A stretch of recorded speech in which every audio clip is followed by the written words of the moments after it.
Saan ka nakakita ng isang presidente? Pag ikaw ay isang presidente ng kumpanya, bibigyan ka ng pagkakataon na mamili ng mga tao na ilalagay mo na katuwang mo. Yun ay mga gabinete mo. Pag nagka-problema ang isang kumpanya, halimbawa, ang inilagay mo doon, isa ring gapo, isa ring siraulo, isang mandarambong. Sa dami ng pwede mo piliing tao, bakit yun ang inilagay mo sa iyong departamento? Kapag pumalpak po yun, hindi mo pwedeng sabihin na wala akong kasalanan dahil ikaw po ang pinakamataas. Hindi ka tingnan ninyo po ang nangyayari sa ating bayan. Napakadami pong makatalino na leaders, pero walang puso, walang values. Anong nangyayari? Nakaw dito, nakaw doon. Attorney David Castillo, kailangan tingnan naman natin kung paano natin tuturuan yung ating mga kababayan kung paano mag-isip. Kung talaga bang merong pananagutan. Kasi narinig natin kanina, pag magnanakaw, dapat ikulong. Ito po ang mission namin. Para po sa mga nakakakilala sa akin, ako po ang National Chairman ng United Citizen Crime Watch. Tahimik lang po kami. Ang aming pong grupo ay binubuo ng mga abogado. Hindi po kami masyadong maingay.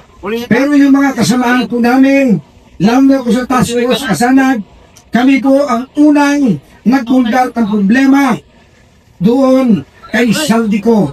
Yung aking pong kaibigan, sila po ang nagsampa ng kaso. Na yun naman ang ginamit ng Senado para mabuksan itong anomalya na ito. Ang problema rito, kapag ikaw ay maglalabas ng katotohanan, upusigin ka, at ikaw ang pag-uusapan, at ikaw ang lalabas na parang masama. Nung ako ay nagbulgar ng problema ng mga OFW, ano ang sabi sa akin? Sabi, attorney, huwag mong gagawin yan kasi pag ginawa mo yan, mga nanid po ang iyong mga kliyente. Para po sa mga nakakakilala sa akin, ako rin po ay abogado ng halos 200 recruitment agency dito sa Pilipinas.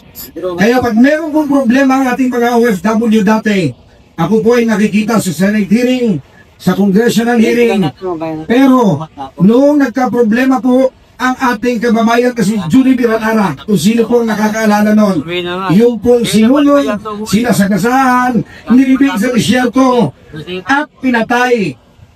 Ako po ay nagbigay ng mensahe sa ating secretary buon sa ating Senate.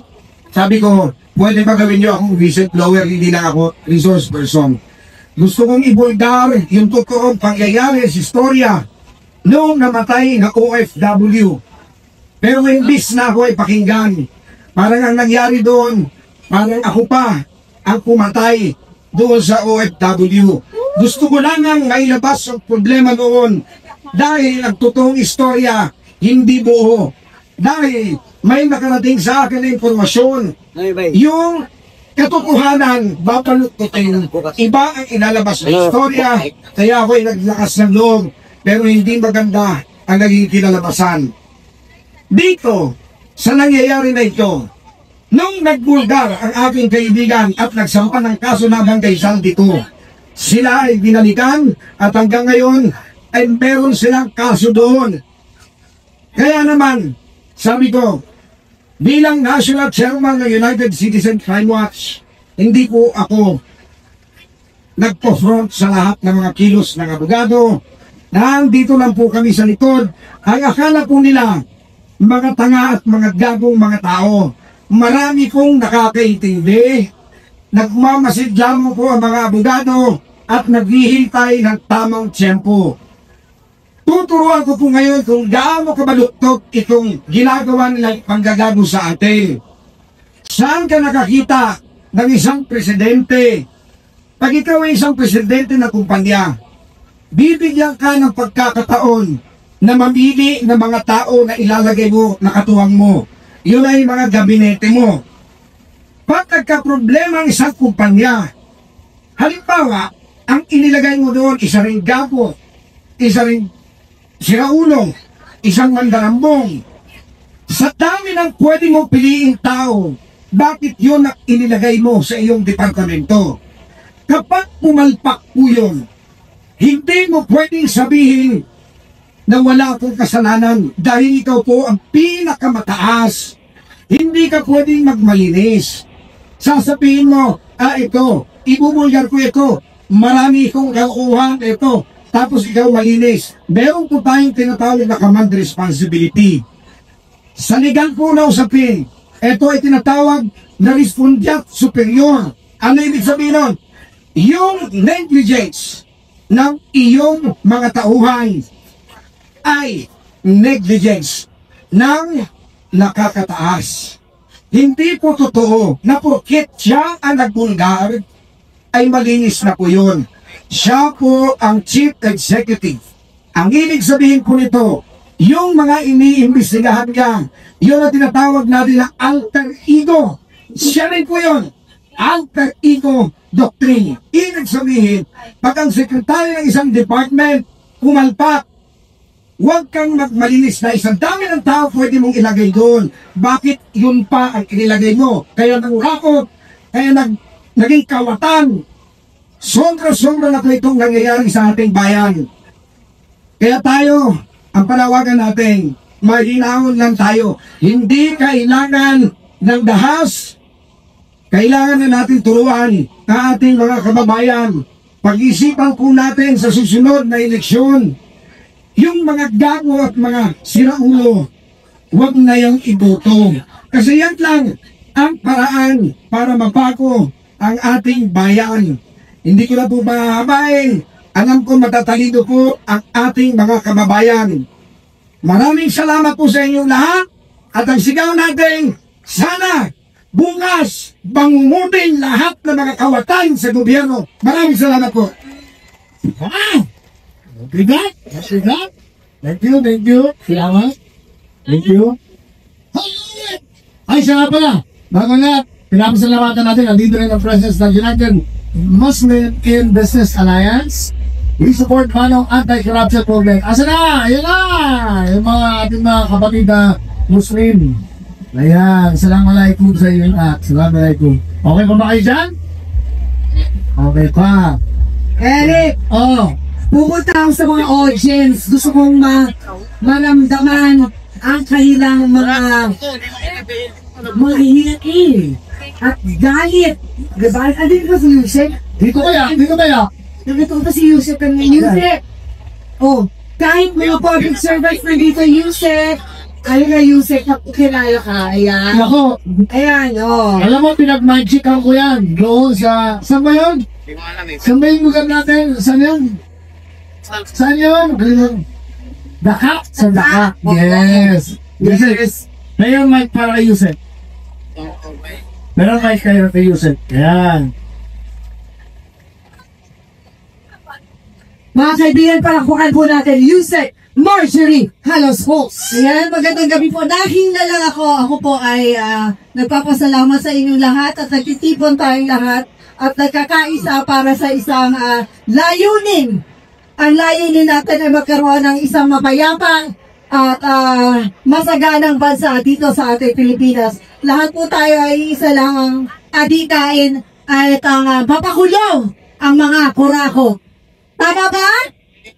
Isigaw natin ikulong ang mga kurako! So, wag po sana tayo magsasawa sa 3 araw na pagsasama dito sa ating pinaglalaban. So, ngayong gabi po, sama-sama tayo, magkaroon tayo ng peaceful rally. Maging safe lang po tayo, magdasal at magkasayahan kasama ang isa't isa. Maraming salamat po at magandang gabi po sa ating lahat.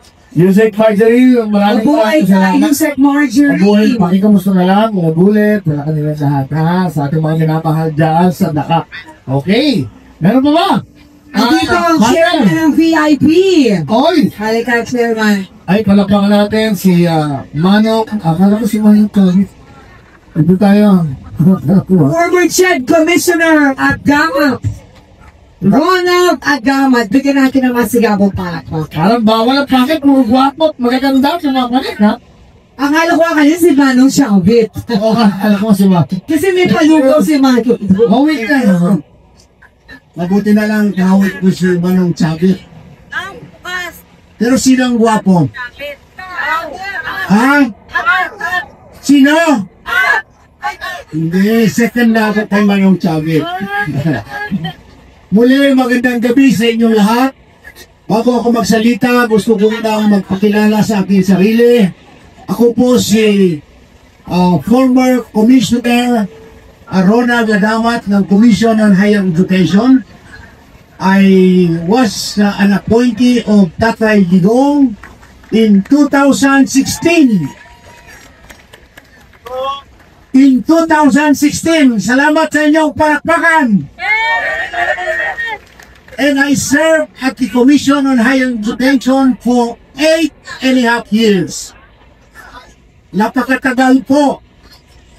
Nandyan ako sa Commission on Higher Education. Kaya kanina nung dumating ako, pumasok ako dito, may isang parent, magulang, sinalubong ako. Commissioner, magandang gabi. Sabi niya, mabutit nandito kayo. At ang sabi niya, ako po yung tinulungan ninyo mapa-enroll yung anak niyo sa university. Salamat sa inyong tulong nyo. Sa inyong tulong. Sabi ko, kumusta na yung anak mo? Sa awa ng Diyos, nakapag-graduate na at may trabaho na siya ngayon. Mayroon ding isa lumapit sa akin. Sabi niya, Commissioner,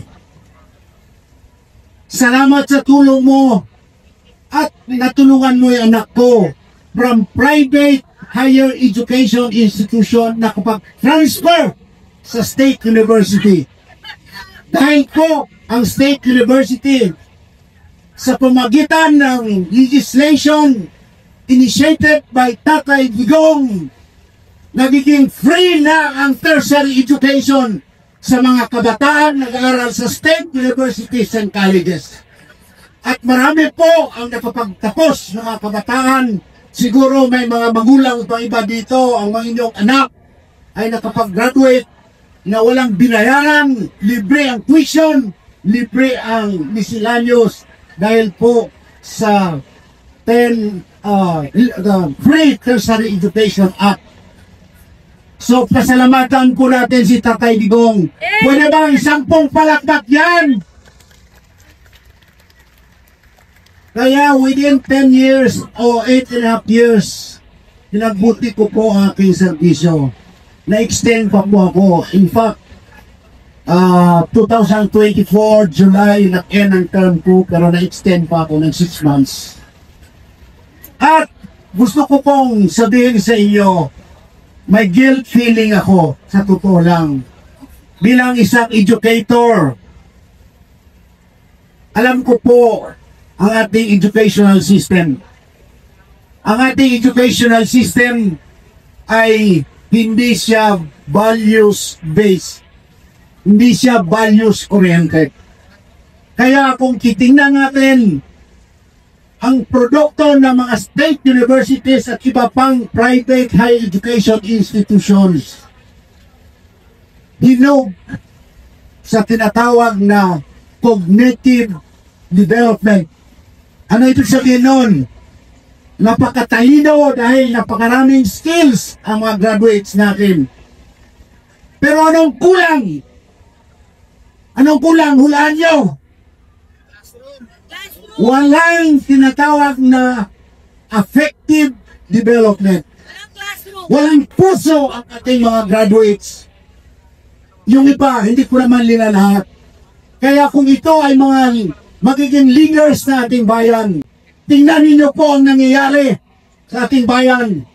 Napakadami pong makatalino ng leaders, pero walang puso, walang values.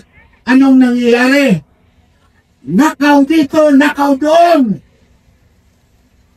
Kaya kawawa ang taong bayan.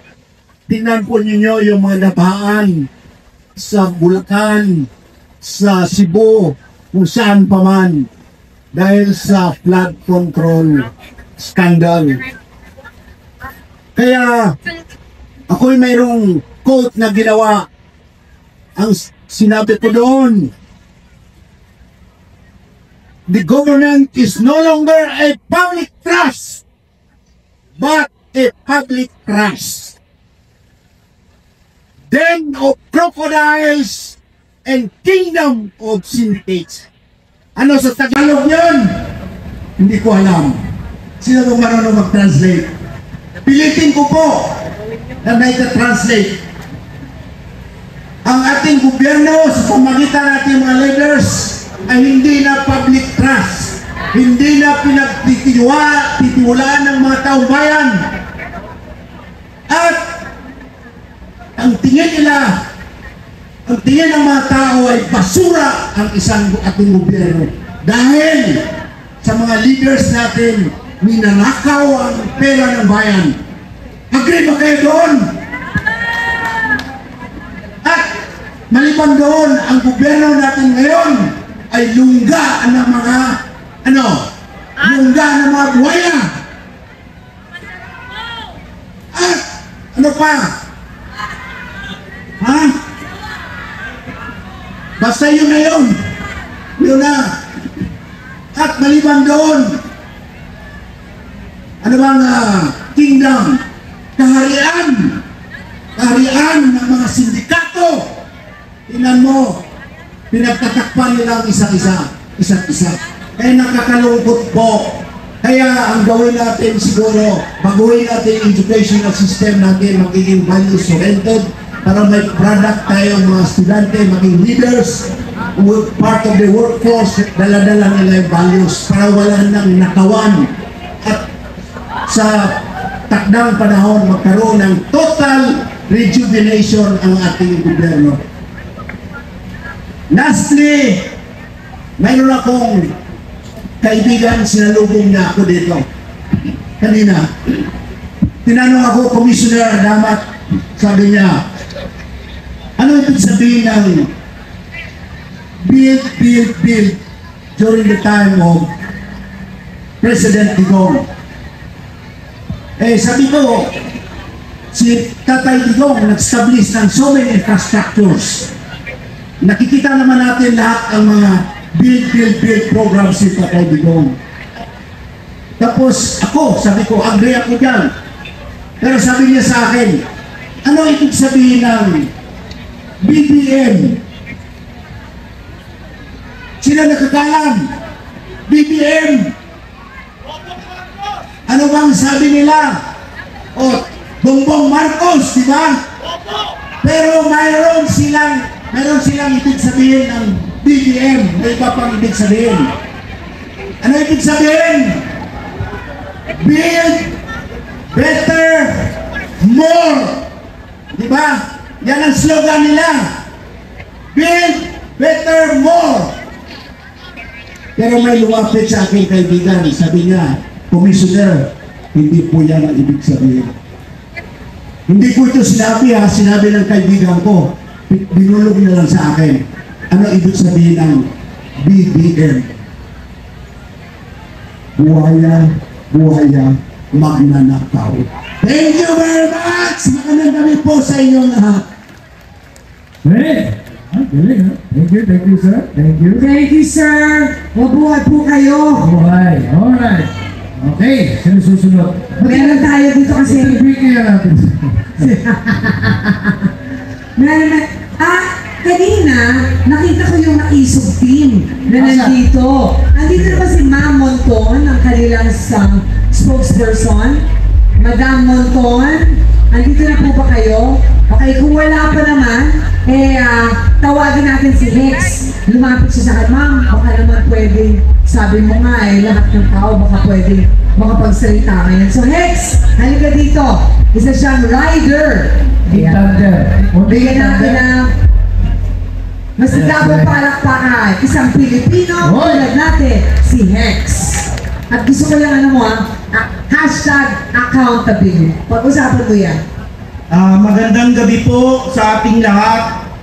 Sa bawat Pilipino po na nagsasakripisyo, nagtsatsaga, nagbubuhos po ng kanyang sariling pera para makapunta lang sa ganitong pagtitipon.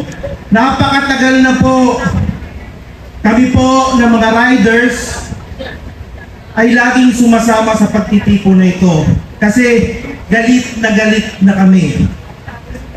Lahat tayong mga Pilipino po, galit na. Sawang-sawa na tayo sa sistema ng ating gobyerno. Bilang pong isang ordinaryong Pilipino, ang hangad lang po namin ay magandang serbisyo ng ating pamahalaan. Yung may malasakit po na pamahalaan. Sa aming pong bayan, sa bayan ng Pagsanghan, Laguna. Yung aming congressman po doon ay pagawa ng river control. Alam niyo po ang Pagsanghan Falls. Pero meron po kaming isang barangay doon na wala pang tulay. Hindi po umaabot ang kaunlaran doon sa barangay na yon. Sabi ko, bakit wala pa po yung issue ng flood control? Bakit hindi inuuna yung mas kailangan ng tao? Bakit ang inuuna yung flood control? Yung pala, mas malaki po ang kita nila doon. Nakakalungkot na po kasi nangyayari sa ating bansa. Mga ordinaryong tao na nangangailangan ng magandang serbisyo. Yung pong mga proyekto na kinakailangan ng bawat Pilipino, ng isang ordinaryong mamamayan, ay hindi na ibibigay. Yung ating mga, alam niyo po, yung aking anak, nag-aaral dito sa Cainta. Pero kami po ay taga Laguna, pero dito po ako nagtatrabaho sa Manila. Ang layo po, yung pang-araw-araw na gastos sa kanilang pamasahe, yung napakaliit po na masasabi natin gastos, napakalaki na po yun sa isang ordinaryong Pilipino. Kaya, ang lahat po ng Pilipino ay galit na. Nalulungkot na. Pero sana nakikiusap po ko sa mga Pilipino, lumabas na po tayo. Ipahayag natin ang ating galit sapagkat tama na. Palitan na. Tanggalin na ang mga magnanakaw po sa pamahalaan. Maawa na po kayo sa mga ordinaryong Pilipino na nagtsatsagang magtrabaho, nagbabayad ng tax. Imbis sana ibigay namin sa aming mga anak, maging maganda ang buhay ng aming pamilya, pero ang gumaganda yung buhay ninyo, kayong mga nakupo, dahil sa pagnanakaw na ginagawa ninyo sa pamahalaan. Maawa na po kayo sa mga Pilipino. Tama na. Sana panahon ng Old Testament, ang Diyos, pagka merong gumawa ng kasalanan, tinatamaan na kaagad ng kidlat. Sana ganun po mangyari sa mga politikong yan. Maraming pong salamat. Nananawagan po ako sa mga ordinaryong Pilipino. Tayo na po dito. May 2 araw pa. May 2 araw pa po. Samahan nyo na kami dito.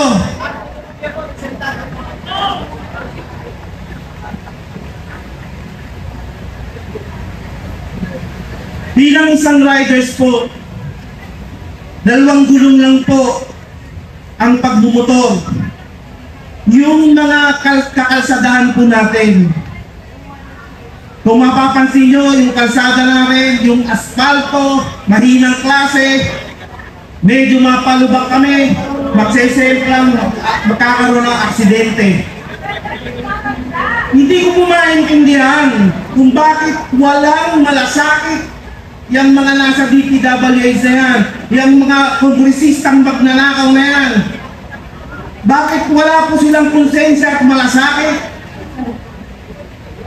Napakahirap po bilang isang Pilipino.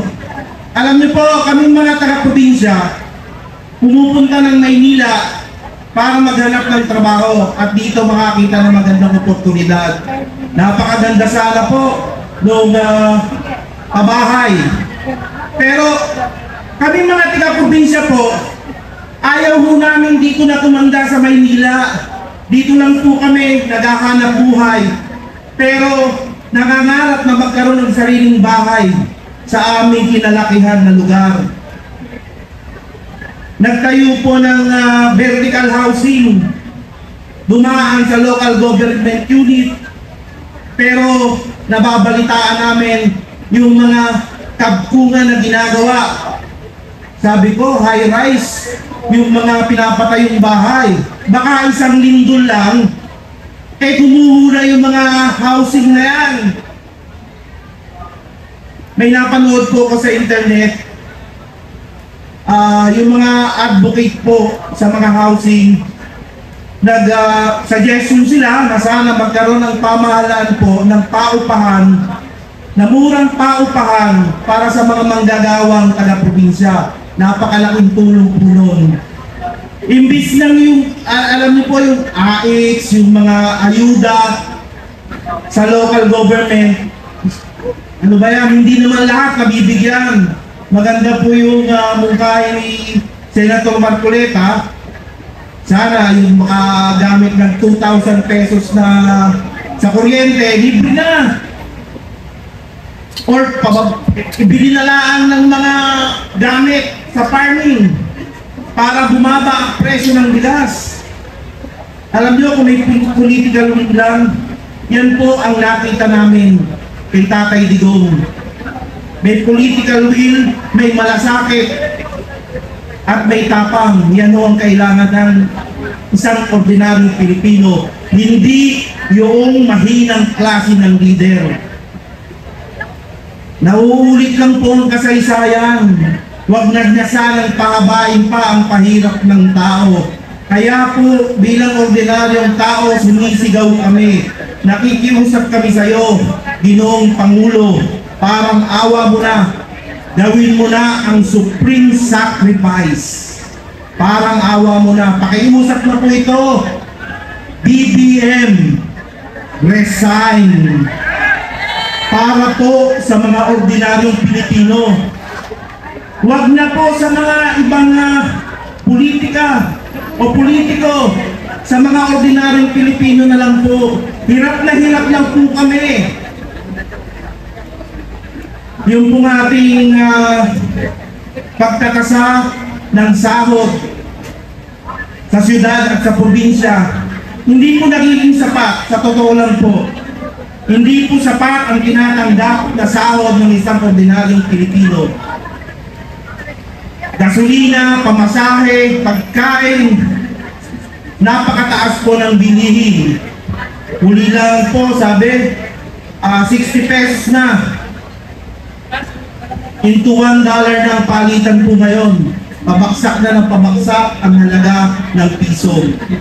Nauulit lang po, ayon sa mga historiador, noong panahon ni Marcos, ng kanyang ama, yung tinatawag niyang golden era, wala po. Kasi bumagsak ang halaga ng piso.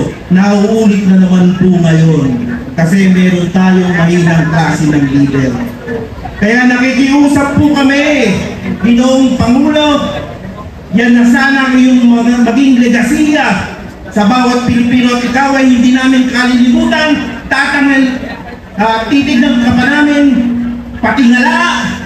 Ikaw ay aming pangpupurihin at ikaw ay aming dadakailain, Pangulong Bongbong Marcos, kung ikaw ay bababa na sa iyong pwesto.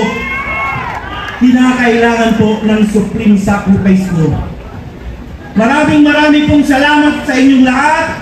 Muli po nakikiusap ako sa mga ordinaryong Pilipino. Samahan niyo na po kami dito.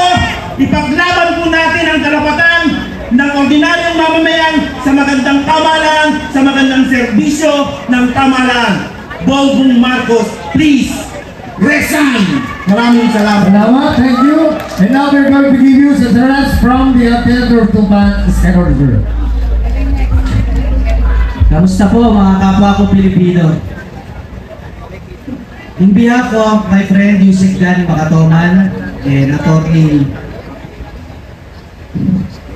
Torion, salamat po sa opportunity.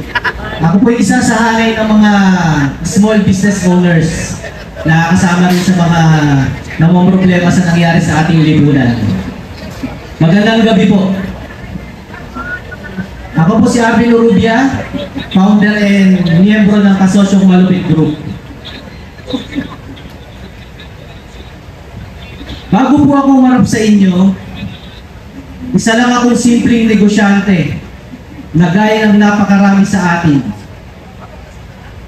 Gising na bago sumikat ang araw, trabaho ng trabaho at umaasang tataas ang benta o kita bago matapos ang araw, at baka sakali tayo rin ay yumaman. Pero may isang pangyayari sa aking buhay na hindi ko makakalimutan. Hayaan niyo ikwento ko sa inyo ang isang simpleng pagkakataon na naintindihan ko na napakahirap lumaban ng patas dito sa ating bansa. Lalo na kung puro tama lang ang iyong susundan. Ito ang storya ko, mga kapwa ko Pilipino. Magdadalawang dekada na ang nakalipas, noong nagsimula pa lang akong magnegosyo, may inalok sa aking proyekto mula sa aming barangay. Malaki sana ang aking kayang kitain. Pero may kapalit. May hinihinging kapalit. Porsyento daw para sa mga nakapwesto. Sa kabila ng malaking pagkakataon na ito, na kumita ako ng malaki, bilang isang anak na pinalaki ako ng matuwid ng aking mga magulang, at sa malaking takot ko sa Diyos, ramdam ko agad ang sinasabi ng dibdib ko.